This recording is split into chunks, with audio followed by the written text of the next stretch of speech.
Sebelum saya kesini tuh ada temen ya. Tolong tanyain ke Bang Tony katanya.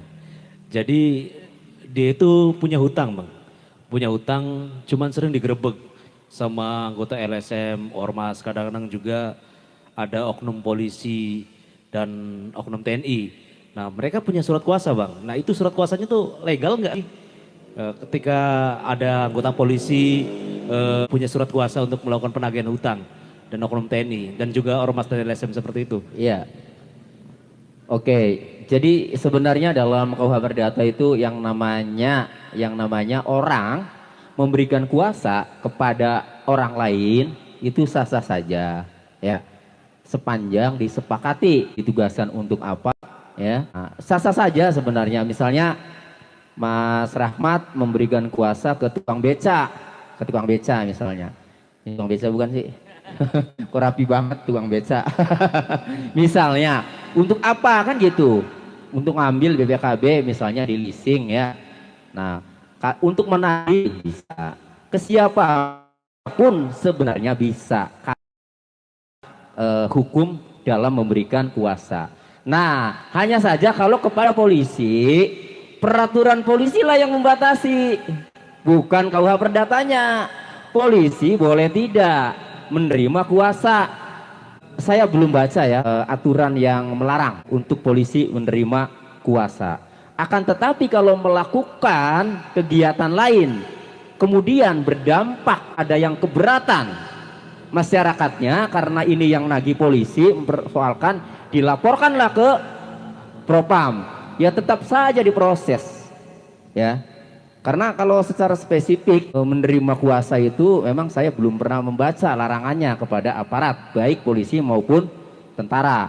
Akan tetapi kalau ada yang keberatan, ini yang jadi masalah nanti akan diproses. Nah, pimpinanlah yang lebih mengetahui kan. Nanti biasanya gini, bukan hanya nanti dicari melanggar menerima kuasanya, ya. Tapi ketika melakukan tagihan, kemudian pistolnya itu kelihatan, nah nanti di situ kadang kenanya kan, jadi riskan. Nah, Berarti kalau menakut-nakuti gitu ya. ya menakut-nakuti. Jadi sekarang kenapa dia pakai polisi? Ayo, yes, paling tidak polisi itu punya power lebih dibanding masyarakat kan gitu, dibanding orang biasa, sehingga dia menggunakan aparat sebagai alat untuk menakut-nakuti, ya. Karena walaupun nagih juga kenapa sih nggak nyuruh orang lain aja, yang tetangganya, yang saudaranya, yang profesinya PNS misalnya, kenapa harus aparat? Itu pasti. Nah, aparat yang tadi secara psikologis akan melakukan langkah-langkah yang membuat masyarakat tadi yang ditagih tadi takut. Nah, sehingga tindakan-tindakan itu, sikap-sikap itu ya Mas Tejo, yang berpotensi bisa melanggar aturan kepolisian. Terus gini bang, katanya kan Satu lagi, kalau LSM ormas. ya atau ormas boleh, ya. Tapi sepanjang dia tidak melakukan tindak pidana lainnya, karena tadi ya hampir kalau saya di lapangan ya ada juga LSM yang alim, ya. Mungkin kayak sampean ini kalau di LSM mungkin alim diem aja. Alim. Tapi saya pernah loh gini ya, di Jakarta ya, dulu saya masih sering di Jakarta, ada orang debt collector, orangnya badannya gede tinggi, ya, rambutnya panjang, tapi agak dekil, serem mukanya itu. Itu kalau nagih ya ke debitur, dia nagih kartu kredit, kadang ke KTA pinjaman ya dari bank. Itu kalau nagih itu saya amati tidak pernah neken-neken, bentak-bentak, marah-marah. Cukup kan ada tuh. Nah, tetapi banyak juga yang menggunakan powernya, Mas. Ya, dengan pakai seragam tertentu, ya enggak? Dengan pakai apa sih? Menyerupai aparat kan gitu ya. Itu kan tujuannya menakut-nakuti. Boleh-boleh saja menguasakan kepada anggota LSM atau ormas. Akan tetapi kalau nanti tindakannya itu Ya. mengakibatkan orang lain dirugikan, maka itu nanti dipersoalkan kapasitas dia apa. Apalagi mengaku-ngaku, misalnya ngaku pengacara. Nah itu nggak boleh.